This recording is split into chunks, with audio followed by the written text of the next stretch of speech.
Oui, je sais, 40 minutes de flop, c'est un peu trop. Ok, je vais essayer de me calmer. Je vais essayer, parce que je me rendais pas du tout compte que j'ai parlé plus d'une heure sur les flops.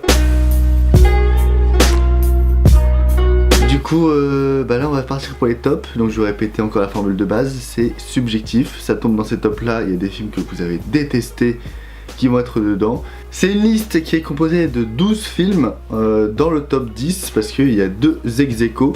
Et bien évidemment, encore entre le 2 et la première position, vous aurez toutes les mentions honorables de l'année. Et encore, il n'y aura pas tout, hein, parce que le nombre de films que j'ai adoré cette année, il y en avait beaucoup trop. Donc si vous voulez tout voir, n'hésitez pas à me suivre sur Sens Critique. Vous allez voir mes notes et vous allez voir un peu ce que j'ai kiffé ou pas. D'ailleurs c'est pareil pour les flops, hein, si vous voulez voir des films que j'ai détestés et que j'ai pas mis dans le flop pour des raisons évidentes, genre des comédies françaises à la con, n'hésitez pas à voir sur Sens Critique la note que je lui ai mis et dans quelle liste je l'ai mis, enfin... Je vous laisse voir. Sur ce, on va commencer avec le mastodonte, le numéro 10.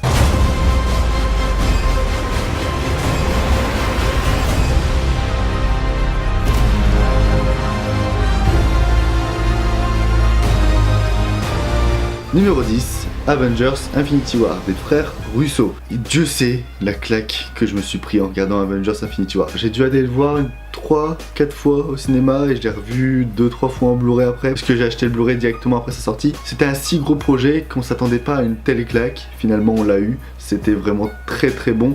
J'ai surtout aimé la liaison qu'ils ont fait entre les différents personnages et les petits groupes de personnages qu'ils ont créés au sein de l'univers. Et de la galaxie. Le traitement de Thanos était très très bon aussi, la gestion de l'action, la musique, il y avait des moments tellement épiques que ça devenait taré. Et surtout la fin qui, pour une fois dans un film de super-héros, c'est le méchant qui gagne, donc pour une fois. Donc alors après il faut bien préciser que c'est une partie 1, alors du coup si on prend au sein des deux parties rassemblées sur Rajouter Game, ça va pas trop être le méchant qui va gagner, mais bref, c'était un pari risqué pour Marvel, ils ont réussi et ça mérite amplement cette 10ème position. C'est pas plus haut dans le top parce que j'estime qu'il y a des films beaucoup mieux que ça, ne serait-ce que pour la mise en scène, parce que les frères Russo ont une mise en scène ultra cut avec beaucoup de steadicam qui ne plaît pas forcément à tout le monde. Ils ont réussi à s'améliorer au fil des films, mais là on sent toujours leur petite faiblesse. Donc du coup, au niveau de la mise en scène surtout, il y a des films qui sont beaucoup mieux que ça, même du scénario. Mais Avengers Infinity War s'est imposé comme étant un mastodonte du blockbuster super-héroïque. On va passer maintenant à la 9ème position qui est un ex-aequo.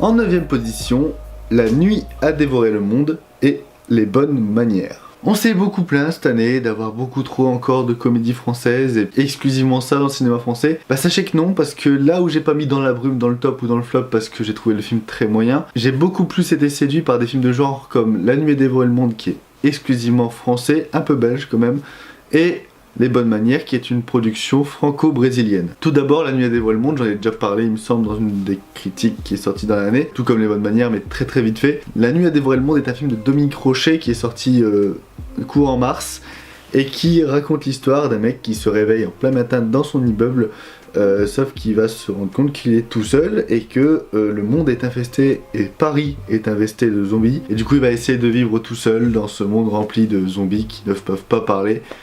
Et c'est tout un film qui, en plus d'être un film sur les zombies et un film George Romero, c'est en même temps un film sur la solitude, et c'était extrêmement intelligent de mettre ça dans un film de genre épouvante horreur comme zombie. Et c'est ce que j'ai beaucoup aimé, c'est toute la poésie qu'il y a derrière, tout ce côté contemplatif, voir un Paris infesté de zombies, mais que dans un quartier, parce qu'on va pas se promener plus loin. C'est un film qui a pas demandé beaucoup de budget, et ça se voit parce qu'on a juste loué un immeuble, loué les rues autour et on a fait notre film, et c'était très poétique, il y avait une bande sonore qui était vraiment pas mal, et voilà, il y avait tout ce côté solitude. Il y avait surtout une partie dans le film que j'ai beaucoup aimé, c'est la partie un peu rêverie, et la révélation finale, enfin elle est prévisible, mais tout ce côté-là était très poétique et rentre bien dans le côté solitude, dans le côté délire, parce que quand on est tout seul, on peut totalement psychoter,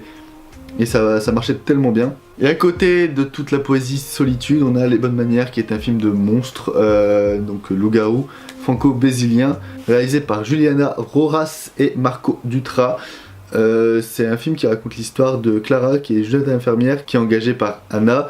Cette femme, elle est enceinte de classe supérieure, genre elle souffre de ouf. Et la babysitter va devoir gérer son enfant qui n'est pas un enfant comme les autres et qui se rapproche plus d'un loup-garou que d'un vrai enfant. J'ai mis seulement en 9ème position parce que même s'il m'a beaucoup marqué, même s'il m'est resté beaucoup dans la tête, c'est ce que je pensais pas, parce que quand j'étais voir le film, je suis ressorti de la salle un peu dithyrambique. J'ai apprécié le moment mais sans plus, mais au fur et à mesure des mois qui passaient, j'ai de plus en plus apprécié le film. Je l'ai revu très récemment. C'est un film qui, comme La Nuit a dévoré le monde, est sorti au mois de mars et qui, franchement, m'est resté beaucoup dans la tête. Et c'est pour ça que j'ai décidé de le placer dans un ex-aequo, donc du coup la plus-value n'est pas la même. J'ai décidé de le placer parce que c'était un film que je vous recommande de voir, parce qu'il y a beaucoup de faiblesses, mais toute cette romance maternelle à travers cette Anna et ce petit garçon fait beau à voir. Il y a des FX assez moches quand même, hein, la fin surtout est assez moche au niveau des FX, mais pendant les bons 3/4 du film, on s'attache beaucoup au personnage, on apprécie l'action qu'on voit, et il y a tout ce côté mystique, un peu à la Morse. Donc si vous avez aimé Morse de Alfredson, vous pouvez voir ce film parce que ça se rapproche beaucoup sur beaucoup de points. Mais oui, les 3/4 du film sont très très intéressants. J'ai un peu de doute sur la fin parce que avant il y avait beaucoup de justifications que j'apportais dès mon premier visionnage à cette fin. Finalement j'ai l'impression qu'elle arrive comme un cheveu sur la soupe, et donc du coup l'impact est moins fort. L'ensemble du film reste quand même très convenable et c'est un bon film de genre avec beaucoup d'amour derrière, et ça fait du bien. Là je pense qu'on va me taper dessus, mais on va passer à la 8ème position.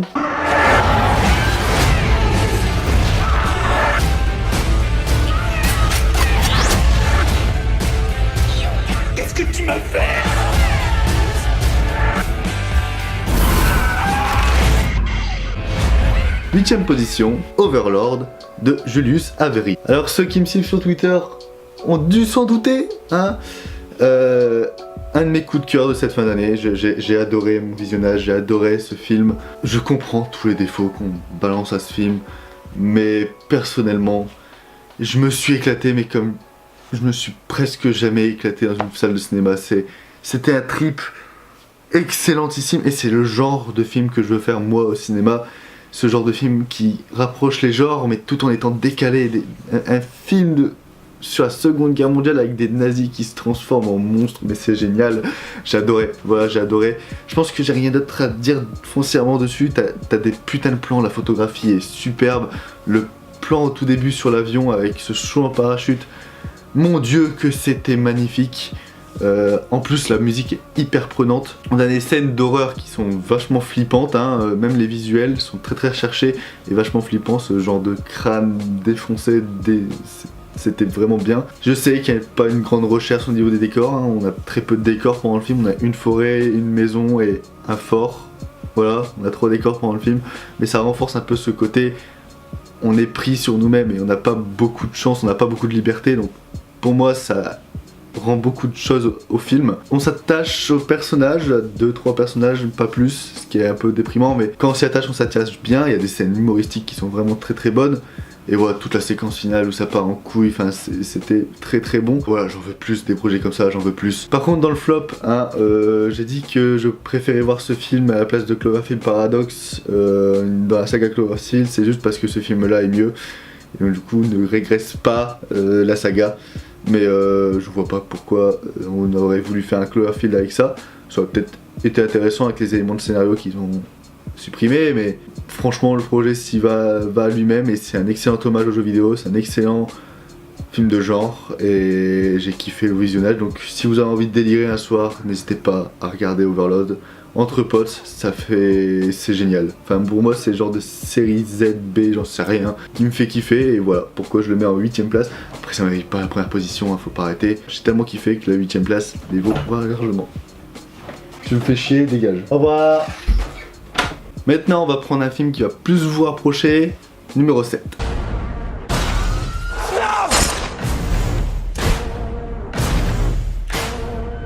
Every time you come around, you monsters got me feeling like a monster in my own town.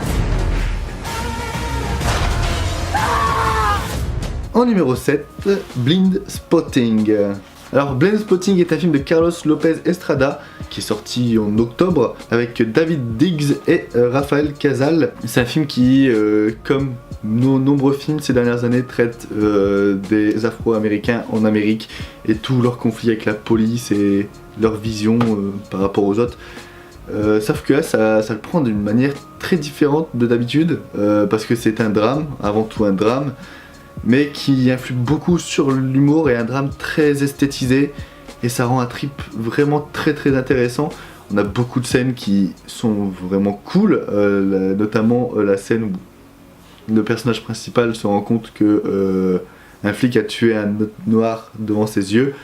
Toute cette scène là est bien filmée avec des ralentis qui valent vraiment le coup. Cette scène va revenir beaucoup de fois en flashback pendant le film, mais ça va pas être des flashbacks forcés. Tout est extrêmement intelligent et en plus le film dure 1h35, donc du coup tout se passe assez vite. On a un très très bon rythme qui se rapproche pas loin de Guy Ritchie en mélangeant avec du Winding Refn, donc c'est vachement cool parce qu'on a des néons partout. Après le réalisateur est un réalisateur de clips, donc du coup ça passe beaucoup mieux et on voit qu'il gère ce genre de mise en scène. C'est une bromance vraiment intéressante parce qu'en plus on s'attache vraiment aux deux personnages et ouais c'est vraiment un bout de souffle pour le cinéma américain et c'est vraiment un film indépendant qui aurait mérité plus de visionnage que ça parce qu'il a fait un gros bide en France. Je vous recommande fortement de regarder Blindspotting, je suis pas le seul qui vous le recommande, hein, vous avez pu voir les autres tops des critiques ciné, mais ouais ça vaut vraiment le coup et c'était vraiment un très très bon film, une très bonne surprise. Et maintenant on va passer du drame comédique au film d'horreur, avec le numéro 6. Je ne veux pas rajouter de stress à ma famille.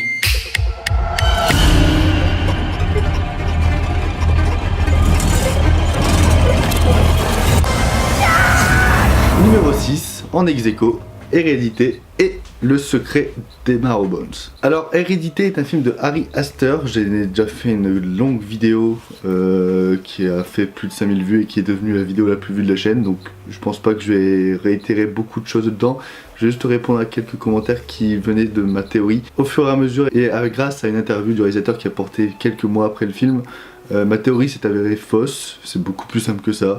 Je vous mettrai l'article dans les commentaires si je le retrouve avec toute la vraie explication de fin dedans. Donc voilà, c'est juste pour vous dire que ça s'était avéré fausse. J'ai trouvé ma théorie beaucoup mieux que en fait la vraie explication du film du réalisateur. Je trouve que l'explication du film du réalisateur interdit le rêve et est beaucoup moins grandiose. Donc ouais, ma théorie est beaucoup mieux, donc si vous n'avez pas vu la vidéo, n'hésitez pas à regarder c'était quoi. Mais non, j'ai trouvé cette explication très très fade et peu inspirée. Je vous mettrai l'article et tout ça en commentaire. Donc voilà, c'était juste pour parler d'Hérédité, sinon c'est excellent. Et n'hésitez pas à aller voir ma critique et en même temps aller voir le film parce que c'est très très bien. Et également j'ai mis avec Le secret des Marrowbones où j'ai dû aussi en parler quelques secondes sur la chaîne. Le secret des Marrowbones c'est un film de Sergio G. Sanchez avec Anna Taylor-Joy, George McKay et Mia Goth. C'est un film sur une famille avec beaucoup de frères machin qui ont perdu leurs parents et qui essayent de rechercher d'où c'est qu'ils viennent et échapper à des gens. Ouais, c'est ma meilleure façon très subtile de raconter l'histoire parce que ouais non, la magie de ce film est due parce qu'on s'attache beaucoup au personnage, mais surtout due aussi à la révélation finale que même si on a beaucoup d'indices pendant le film, on ne voit pas venir. Et du coup ça fait du bien et j'ai eu l'impression de voir un très bon Shyamalan de l'époque. Ouais, c'était un très très bon film d'horreur, très flippant à certains moments, très touchant à certains moments et avec une excellente fin. Je vous recommande fortement de le voir, je peux pas trop en parler aussi parce que je vais beaucoup spoiler et tout. En fait l'histoire tourne autour de cette fin là qui est vachement belle et surprenante, même si on aurait pu s'en douter. Il y a également des plans très recherchés, la réalisation est très soignée. Une vraie réalisation de film d'horreur, en plus c'est écrit par ceux qui ont fait le film L'Orphelinat, et L'Orphelinat c'est pareil, un très bon retournement final, une très bonne histoire. Donc oui, je vous recommande fortement de regarder Le secret des Marrowbones et Hérédité, c'est deux excellents films d'horreur qui sont sortis cette année et qui méritent fortement leur visionnage. Maintenant on va passer au numéro 5. En numéro 5, moi, Tonya de Craig Gillespie. Moi, Tonya est sorti en tout début d'année, ça devait être vers février, et c'était un de mes premiers coups de cœur de l'année. C'était vraiment je pense le premier film que j'ai aimé regarder cette année. C'était vraiment très très bien. Déjà, Margot Robbie dans son rôle est très très bonne. Allison Janney mérite totalement son Oscar de second rôle parce qu'elle était hilarante pendant tout le film. Mais surtout, ce que j'ai aimé, c'est la manière dont le montage arrive à nous faire kiffer une histoire qu'on ne trouve pas du tout intéressante et dont on s'en bat les couilles dès le départ. Parce que moi, l'histoire d'une patineuse artistique, déjà que j'aime pas le patinage artistique, et en plus voir ça au cinéma, j'ai pas trop envie. Enfin, je sais qu'esthétiquement il peut y avoir des très bonnes choses, mais l'histoire en général je m'en fous. Mais vraiment le film me donnait pas du tout envie parce que c'est une histoire que je m'en foutais totalement, hein, un biopic inutile pour moi. Et finalement, dès les premières scènes, le réalisateur arrive à inspirer une patte, à inspirer un montage dynamique qui arrive à te rendre cette histoire intéressante grâce à ses personnages. Le personnage de la mère par exemple est hilarant et te donne envie de savoir plus de ce qu'elle a fait à sa fille et de ce qu'elle a fait endurer à sa fille. Le personnage de Margot Robbie est également très intéressant avec ce mélange interview et prise de vue biopic. Tout est compté grâce à une interview, donc du coup on peut se permettre des voyages, des retours en arrière, des flashbacks, des corrections de la part d'autres personnes. Donc du coup c'est vraiment très très intéressant cette manière de faire suivre le récit. Et en plus il y a des plans vraiment beaux, il y a des effets spéciaux qui sont très très bon et la musique suit plutôt bien, même si c'est un peu une repompe des Gardiens de la Galaxie, hein, mais je t'en veux pas. Donc ouais, c'était vraiment très très intéressant, c'était un de mes coups de cœur de ce début d'année. Je l'ai pas revu depuis, je l'ai vu 2 fois de manière en 2-3 mois d'intervalle, donc du coup mes souvenirs restent quand même assez flous, mais c'était vraiment une très très bonne surprise et je vous recommande fortement d'aller le voir, ou de le voir, d'acheter en Blu-ray, que ce que vous voulez, ça ne me concerne pas. En 4ème position, un film que j'ai vu en juin et qui est sorti très récemment. C'est une question de mentalité. Si tu leur donnes ce qu'il y a de mieux, ils voudront être ce qu'il y a de mieux. C'est Monique, je te le dis pas assez, mais tout ce que ça fait pour moi, c'est pas quelque chose que j'oublie. Mauvaise herbe de Kéron. Alors ouais, Mauvaise herbe de Kéron, c'est un film que j'ai vu en après-première avec le réalisateur Kéron il y a très très longtemps quand même, hein, c'était vers juin, et je l'ai revu récemment quand il est sorti au cinéma, donc du coup j'ai quand même des souvenirs. Après je vais pas trop vous en parler parce que j'en ai parlé beaucoup trop sur la chaîne dans des vidéos qui n'avaient rien à voir avec ce film, mais sincèrement ça fait du bien pour moi, ça me fait du bien à la France. Niveau comédie française, on n'a pas pu faire mieux cette année. Tout le monde, ceux qui parlent du monde des tatouages, je trouve le monde des tatouages un peu faiblard par rapport à ça. Ici on arrive à avoir du drame social tout en ayant de la comédie et de l'humour qui n'est pas forcé et de l'humour à la Kéron, parce que si vous regardez ces spectacles c'est très humour noir et très centré sur les conflits politiques en ce moment, mais en prenant pas parti. Genre il peut balancer une vanne sur un noir comme ça alors en plein spectacle, alors qu'il y a une population afro en face de lui, il s'en fout, il n'est pas dans le politiquement correct.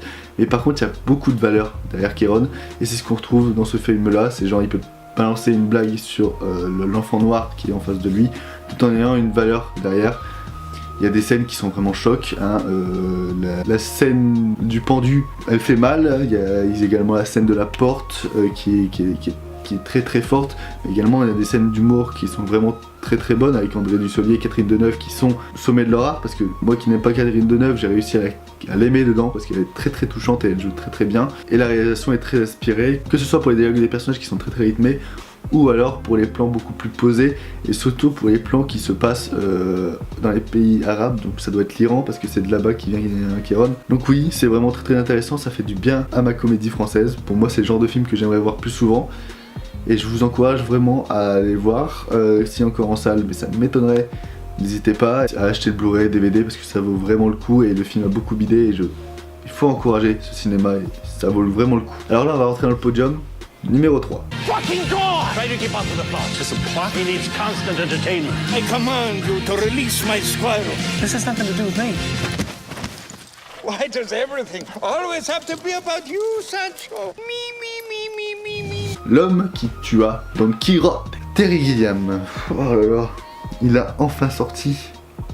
Je pensais jamais le voir au cinéma, je pensais jamais courir en salle pour aller voir ce projet totalement loufoque de Terry Gilliam, le film qu'il voulait finir avant la fin de sa vie.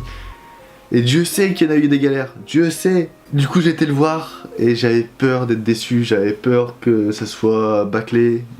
Et finalement c'était une tuerie, mais c'était génial. J'en ai déjà parlé également sur la chaîne, dans une petite critique en quelques secondes. Ce qui est hyper intéressant, c'est...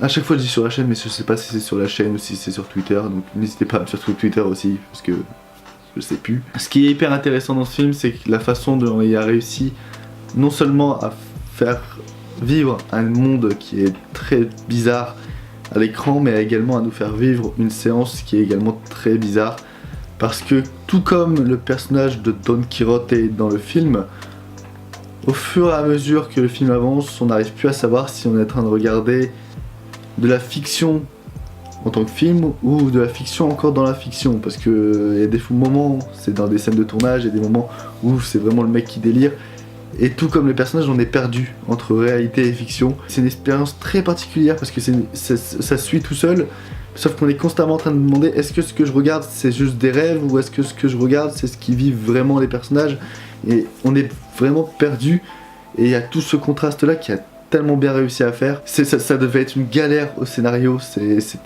devait être une galère à la réalisation aussi, et ça s'est prouvé parce que ça a pris 15-20 ans à se faire, et c'est fou quand même 15-20 ans pour faire un film, parce que tous les problèmes de producteurs, de mort d'acteurs, enfin tous les problèmes de tournage qu'il y a eu pour sortir cette claque qui n'a pas eu autant l'ampleur que ça devait avoir, je trouve. On en a beaucoup parlé pendant une semaine et après le film a totalement passé dans les oubliettes, ce qui me fait un peu mal parce que tu te dis putain tu t'es cassé le cul pendant 20 ans à faire ça et à pondre un excellent film pour au final pas avoir les retours critiques que tu attendais, donc ça fait mal. Personnellement, ce film c'était un putain de coup de cœur, il est passé beaucoup de fois en première position, deuxième, troisième, enfin le 2 et le troisième du classement ont beaucoup changé durant l'année, avant que le premier se ramène et défonce tout. Mais L'homme qui tue à Don Quijote, que ce soit pour les performances d'acteurs, pour la réalisation et même pour ce travail autour du projet, mérite cette troisième place. Aurait peut-être mérité la première place, mais il y a eu d'autres films que j'estime mieux que ça. Mais L'homme qui tue à Don Quichotte, c'est un monument du cinéma et j'espère que ça va l'importance qu'il a dans l'histoire. Enfin, j'espère que ce film aura de l'importance dans l'histoire du cinéma, tellement il est fou, que ce soit dans le projet ou le résultat final. Passons maintenant à la deuxième position, ça va pas trop vous étonner. Aidez-nous à sauver l'Oasis. Deuxième position, Ready Player One de Steven Spielberg. Alors là, beaucoup vont me critiquer en disant ouais t'es un pigeon parce que c'est Steven Spielberg et parce que t'aimes bien la pop culture, t'as aimé ce film. Non, parce que moi la pop culture je m'en fous un petit peu, hein. Je sais que j'aime beaucoup les figurines pop, que j'aime beaucoup les DVD, les petites bricoles, mais je suis pas tant attaché que ça à la pop culture, hein. Ça veut dire que si tu me dis le Retour vers le futur c'est de la merde, je vais dire bah c'est bien, écoute, hein. Je m'en fous. Je suis pas attaché tant que ça à tous ces trucs Star Wars c'est de la merde, bah écoute, si t'as pas vu les films tu peux pas critiquer, mais non voilà, je suis pas du genre à être hyper implanté dans cette culture là, mais j'ai surtout aimé le film parce que j'ai eu l'impression de regarder un film de mon enfance. C'est ce genre de film qu'on te montre à 8 ans et tu vis un rêve pendant 2h30, t'es dans un rêve, tu vis avec les personnages, et ici t'es dans un rêve qui en même temps est réaliste parce que chaque personne peut s'y reconnaître dans le film. C'est pas un attachement à la pop culture, c'est juste si à un moment t'as déjà joué à Warcraft, et bah tu t'y reconnais, et si à un moment t'as déjà joué à Minecraft, bah tu t'y reconnais, tout est fait pour te plaire dedans. Et c'est pas forcé, c'est pas genre on met Minecraft parce que tiens, on aime Minecraft, vas-y. Non, tout a un sens. Si la poupée de Chucky est utilisée à la fin, c'est parce qu'il y a un sens. Tout est utilisé de façon intelligente. Par exemple, un personnage, s'il y a Sonic dans le film, bah Sonic c'est juste un avatar que quelqu'un s'est créé. Et tout le monde a déjà fait ça dans les Sims, se créer des Simpsons, ou dans les jeux de catch. Moi personnellement j'ai déjà vu des gens créer Homer Simpson dans un jeu de catch, parce que tout le monde a envie de jouer avec les personnages qu'ils aiment bien dans les séries, fiction et tout ça, et donc du coup c'est pas forcé. Et voilà, Steven Spielberg a très bien compris ça. Également toute la mise en scène, des effets spéciaux et tout ça, c'est extraordinaire. Ce film aura une importance dans l'histoire comme Avatar est important maintenant. Enfin c'est un film qui va marquer l'histoire du cinéma, et c'est le film pour moi qui va marquer la fin de filmographie de Spielberg. Je doute qu'il arrive à refaire un film comme ça dans quelques années, mais en tout cas voilà, c'est exemplaire, c'était un excellent travail. Il y a des défauts, je suis pas aveugle dessus, mais c'est un excellent travail et ça m'a refait retourner en enfance, et plusieurs fois parce que je l'ai regardé 4-5 fois aussi comme Avengers, parce que c'est un pur kiff, enfin c'est génial. Et avant de passer à la première position, on va citer quelques mentions honorables que j'ai marquées sur mon petit papier ici. Donc dans les mentions honorables, on a Under the Silver Lake pour toutes ses références et la scène du compositeur qui reste pour moi ma scène préférée de cette année. L'île aux chiens pour toute son animation. Le film Champion pour son capital sympathie très très fort et sa façon de traiter le handicap. Sicario, la guerre des cartels parce que c'est une suite exemplaire comme le premier. Searching pour son concept beaucoup mieux utilisé que dans Unfriended. Black Clansman pour tous ces messages à Spike Lee et sa réalisation très borderline. Last Flag Flying pour son feel good movie et ses feel good moments qui franchement te font du bien en salle de cinéma. Et pour terminer, Black Mirror Bandersnatch pour son concept révolutionnaire et en même temps ce petit kiff que j'ai eu à regarder ce film pendant 4 heures. Voilà, c'est la fin de ces mentions honorables. On va maintenant passer à la première position et pareil, ceux qui me connaissent devraient s'en douter.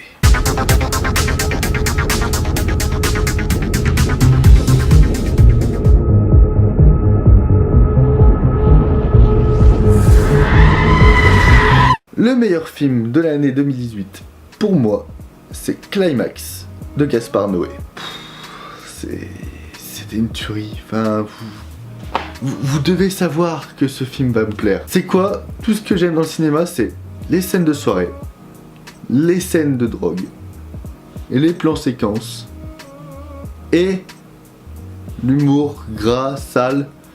Dans ce film-là, il y a les 4 trucs. Ah ouais, et ce que j'aime aussi, Sofia Boutella. Donc de base, tu sais que je vais kiffer ça. C'était une tuerie. Je pense que pour moi, c'est un film qui va me rester à vie, qui va forcément rentrer dans mon top de mes films préférés, tellement c'était une expérience inoubliable. C'était à la fois malaisant, mais en même temps, j'ai kiffé de ouf. Enfin, c'était fou, enfin j'ai presque plus d'arguments, j'adore ce film et j'ai presque rien à dire parce que niveau mise en scène, t'as 2 plans séquences, un au début et à la fin, un qui dure 15 minutes et un qui dure une quarantaine de minutes. Au milieu, t'as un enchaînement de plans fixes entre 2 personnages qui discutent en montage cut.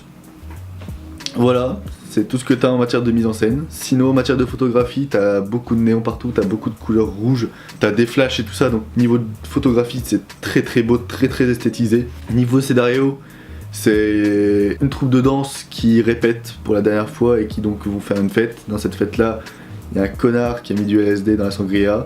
Le problème c'est que comme ils savent pas qu'il y a du LSD, ils se demandent ce qu'ils ont, et donc du coup quand tu te demandes ce que t'as quand t'es dans la drogue, et bah tu pars en bad trip. Et donc du coup tout le monde part en bad trip et ils vont se faire des trucs que tu ne ferais pas d'habitude. Il n'y a rien à dire, pour moi c'est juste le meilleur film de l'année, c'est celui qui a plus compris comment et qu'est-ce que c'était le cinéma, parce que j'ai vécu une expérience, j'ai vécu quelque chose, et que vous aimez ou pas ce film, vous aurez vécu quelque chose en regardant. Que ce soit du dégoût, que ce soit du malaise, que ce soit de l'admiration, vous aurez vécu quelque chose, vous allez ressentir des sentiments par rapport à ce film, et vous n'allez pas rester stoïque comme 80% des films qui sortent dans l'année. Vous le regardez, vous dites j'ai passé un bon moment, mais vous n'avez rien senti. Là, vous allez voir ce film, vous allez ressentir quelque chose, et c'est ce truc là, ces petits sentiments de quelque chose qui rentre en vous, ça va vous donner l'illumination. Voilà. Et voilà, c'est la fin de ce top, j'espère que j'ai été plus rapide que le flop, je ne serai pas avant la fin du montage. J'espère que ce top vous aura plu, n'hésitez pas à me mettre votre top film dans les commentaires, à me dire ce que vous avez pensé, à rajouter peut-être des trucs si j'ai oublié de dire des trucs ou si je me suis gouré sur certaines références et sur certaines explications. N'hésitez pas à aller voir les vidéos liées au sujet, comme par exemple la vidéo sur Hérédité ou d'autres vidéos que j'ai fait durant cette dernière semaine. N'hésitez pas à aller voir le flop film qui est sorti il y a 2 semaines et à aller voir la vidéo des films que j'attends le plus en 2019. On se retrouve prochainement pour le bilan de l'année 2018 et j'ai beaucoup de choses à dire de manière positive pour la chaîne. Sur ce, j'espère que ça vous aura plu. On se retrouve la prochaine fois. Ciao tout le monde. Peace.